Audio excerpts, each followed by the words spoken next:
Buenos ciudadanos, colegas y no colegas, hoy haremos algunos comentarios de modo crítico y medio analítico en torno al Código Orgánico Tributario, título 1, el capítulo 2 y 3 en gran medida. Ahora, el capítulo 2 nos habla sobre el sujeto activo. ¿Qué es un sujeto activo? No. Es el sujeto activo de la obligación tributaria, el ente público acreedor del tributo, en este caso el Estado, a través del CENIA. Ahora, estos autores de legislación económica, un buen texto comentado, muy recomendable, nos dice en su comentario: debemos diferenciar el sujeto activo del poder tributario del sujeto activo de la obligación tributaria. El sujeto del poder activo, del poder tributario, es el ente público con facultades de producir normas jurídicas tributarias en escala nacional. En escala nacional es la Asamblea Nacional. En el ámbito estatal son los consejos legislativos y de los estados. Y en la esfera municipal son los consejos municipales. Pero también debemos, dicen ellos, distinguir entre la relación jurídico-tributaria y el de la obligación tributaria.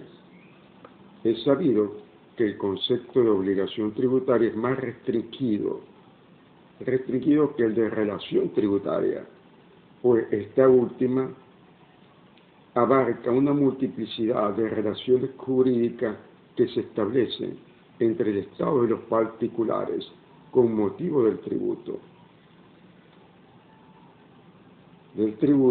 La obligación tributaria es una obligación ex lege de derecho público y de contenido patrimonial, a diferencia, ¿no?,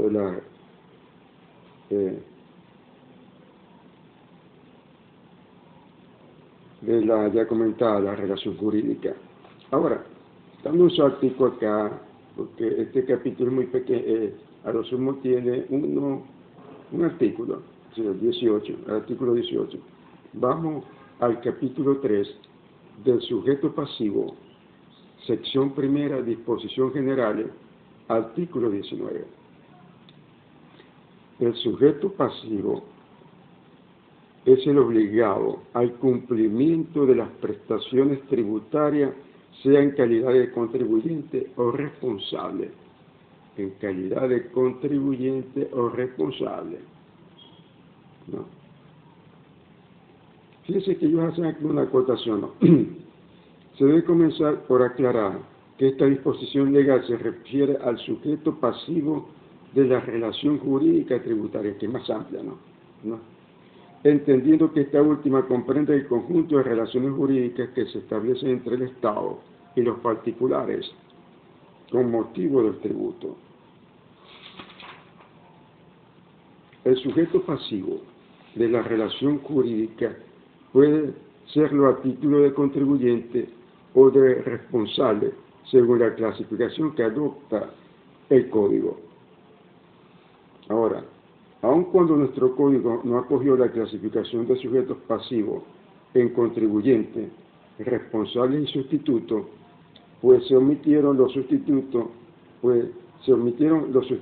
Existe en este Código el caso de un sustituto persona, entre paréntesis, que por mandato de la ley ocupa el lugar del contribuyente y lo sustituye cuando un agente de retención o de percepción retiene o percibe, en el caso, percibe del contribuyente el tributo.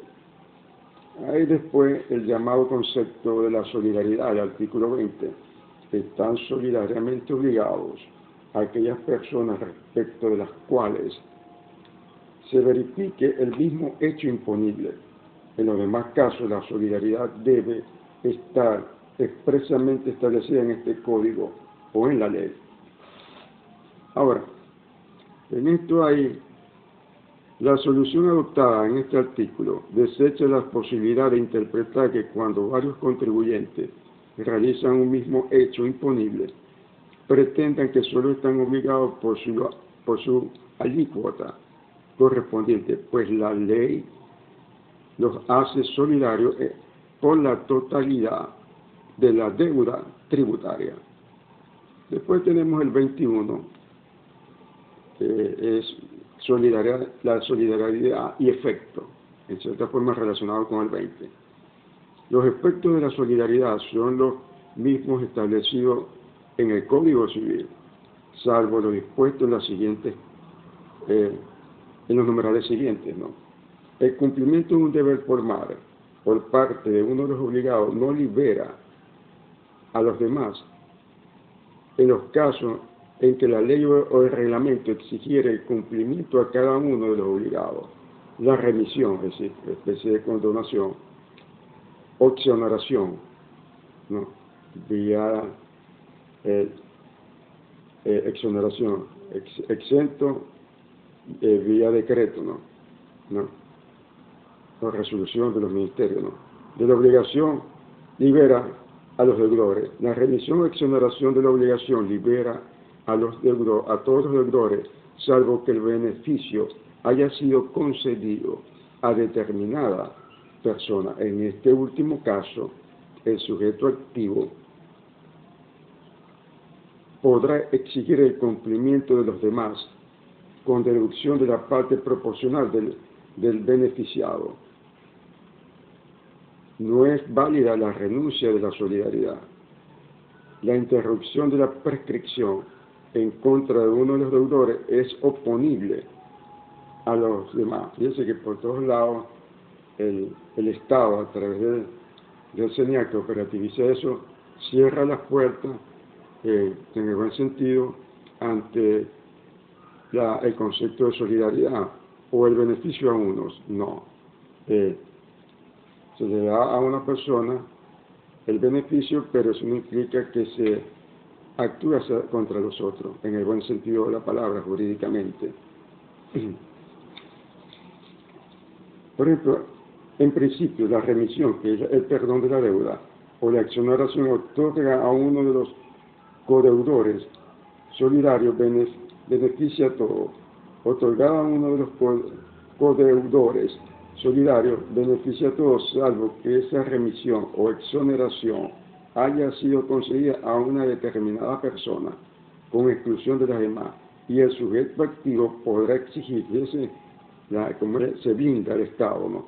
Y es lógico, cualquier Estado camina por los impuestos, ¿no? Podrá exigir el pago de la obligación a los otros deudores solidarios, pero deduciendo la parte proporcionada al beneficiado. Así, amigo, que tenemos después la sección segunda de los contribuyentes.